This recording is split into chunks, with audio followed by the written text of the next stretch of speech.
Yeah, hello and welcome to another update video about Bitcoin. So let's take a look in this video. We start at the 4-hour chart. Just want to show you, or you know what, why do we not start on the daily chart? Just as the market isn't really moving a lot.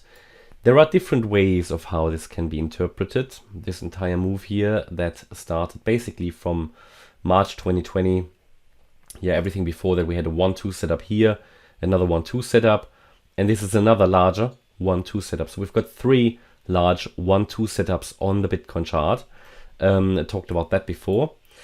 But what really interests us is, of course, this here, this movement, right? I mean, there's people who use the log chart, people who don't use the log chart. I tend not to use it because it distorts wave relationships, in my opinion. But there's different opinions, right? There's different opinions.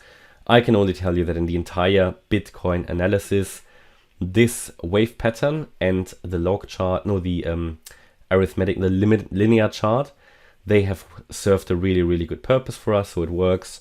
So I'm happy with using them.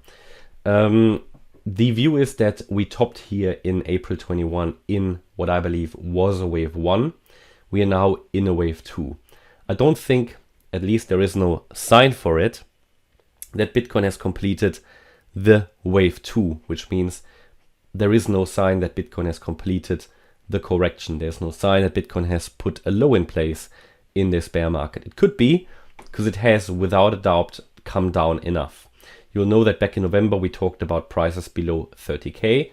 We had to get there. There was no bullish scenario anymore, and it followed the path. It was a hard journey, but we came and we arrived at the destination.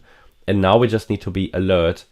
You know, how much lower do we go? And my view, as you know, is that the next main target is sort of the region between 14 and 14.5k for Bitcoin. Can we go lower? Yes, but we need to take it level by level, because if we break the 14k level, it will send us down most likely to 10.5k. But it's not that I can now tell you we definitely get there, because the wave count would suggest it. The wave count suggests to us that this correction could theoretically be over, or that ideally we're going to see one more low in the region between 14 and the 14.5k. But of course it could go lower. Those waves can always extend. So we need to be ready for any reversal to the upside. At the moment I haven't seen one very clearly, okay? So the movement then from this high in April 21, that came down in a wave A, part of a corrective wave 2. We moved up in a wave B, 3-wave structure. B wave is a corrective wave, an overshooting wave B, and we came down in a C wave, or we are currently coming down in a C wave. And there's several ways how this movement to the downside can be counted. There's ways where you count the subwaves as 3-wave structures, because it is an ending diagonal.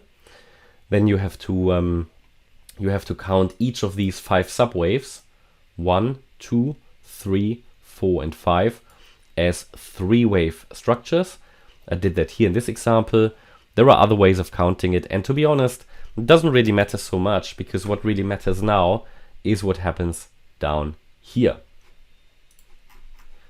So, and we go now into the 4-hour chart. And on the 4-hour chart, we can see that in this last wave, this wave 5 here in yellow, another low is expected, because the subwaves suggest that in this wave 5, we've got an ABC structure, ABC. We're now in the C wave. The C wave consists of 5 waves. 1, 2, 3, 4, 5. The wave 4 is currently happening as expected. We are going higher. Yeah. So scenario so far fulfilled, and I'm waiting for one more leg down in a wave 5. That could theoretically start at any moment. My primary expectation is, however, that short term we go a bit higher, and we take a look at that now. But yeah, ideal target for the wave 5 is around 14 to 14.5k. So what could happen, for example, is we had here a little bit, so we did our wave 1, 2, 3, maybe go a little bit higher in the wave 4, maybe into the region 18 to 19k, and we come down then in a long wave 5 and hit the area around 14 to 14.5k, and will then break out of this wedge and go higher and put the low in place here. certainly a very likely scenario. Okay, let's go to the 1 hour chart just to show the most imminent price action. And here in the most imminent price action, the view is that we are in this wave 4, as I just said. Yeah, this wave 4 consists of A, B, C in my opinion. A, B, C. This C wave is a 5-wave move, and that is the move in which we currently are. There is another possibility. I said that yesterday. That's why I've written here, is a top in place question mark. So we don't know exactly yet. Yeah, it will be determined by the next moves. An overall top could be in place here. I just need to issue a warning here. It's not my primary expectation, but if we now see price confirmation, it would confirm that view, and we are prepared, right? Because it could be, and that's just a different wave count, that this is not an ABC, but it's a W, X, Y. And in a Y wave, here, we've got enough waves. So as soon as I see that a possible wave pattern is full, I make you aware. Does it mean we have to go down straight away? No. But it could be that from here, we are putting a top in place and we break down and go directly to that 14.5K level. Okay? Just very important to understand that. But primary expectation is still that we climb higher. We haven't lost the support area here, and the idea is we climb higher. That will be the view as long as we, well, hold the support area. The view is that in this C wave that I just mentioned, we've put in already a wave 1, we've put in a wave 2, came into the support area, and as expected, reversed. We're now in a wave 3, there will be a wave 4 and a wave 5. Target for this wave 3 is actually 18.1K, okay? So we still have a good way to go if this is the correct wave pattern that you see on the screen here. Always bear in mind, question mark, top in place maybe, okay? It's not confirmed, but it's a possibility. But at the moment, if we look at this wave pattern here, the primary expectation, we assume that we are in a wave 3 in yellow. And in this wave 3, we've got our subwaves. 1, 2, 3, 4, 5. And in this, and we are in the wave 3. And within the wave 3, we've got the white wave count, 1, 2, 3. We're now in the 4th wave, and we'll come down up once more in the 5th. And this is exactly the reason here where I've got the support area, because the 4th wave is usually a little bit boring. It's a little bit long. It's come exactly into the support area here. Could drop a bit lower. In fact, I would primarily expect it to come down a little bit lower.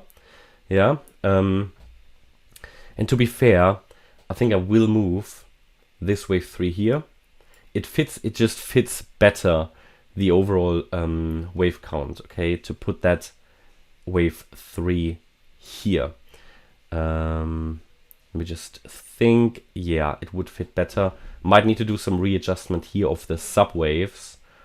Let me just see. So we've got our 1, 2 here, then we've got a 1, 2 here, another 1, 2 here, 3, 4, 5. No, okay, so let me just change something. I think I would put the wave 5 here. At the top, 17.2K.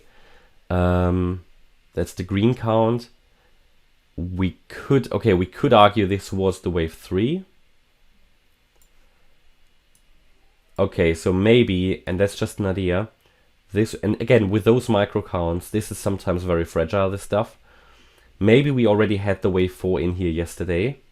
You know, that when you see that, do you see that wick to the downside here? Maybe even before that. 4. This was then a 5 because it made it above the previous wave 3 high. Then we completed already the blue wave 3. We're now coming down in the blue wave 4. And there will be one more leg up in the blue wave 5 of 3. Just giving you options here. I think this is actually a more, well, not necessarily a more likely count, but certainly one that is quite interesting, that we're actually in the blue wave 4. Now, if that's the case, it would maybe have an impact here on the target, because it would allow us to increase the support area down a little bit more, all the way down to 16,674. it would be able to drop a bit lower without invalidating a wave 4. So just be aware of that. And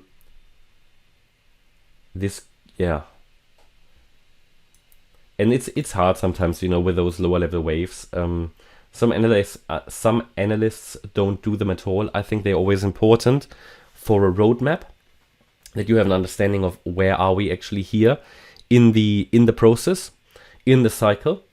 But the point here is, as long as we're holding 16,674, we can focus on the current wave count. If not, then yeah, most likely a more sustainable top has been put in place here. And if we then follow through, drop below 16.3k, which is the 78.6% FIB level, then we are most likely going down into the 14 to 14.5k region. But for now, I assume we're going to hold this support. Okay, and that's my update about Bitcoin. I hope you liked the update. If you did, please hit the like button, leave a comment and subscribe. And if you really like the content, please check out the channel membership. Thanks a lot for watching. Bye-bye.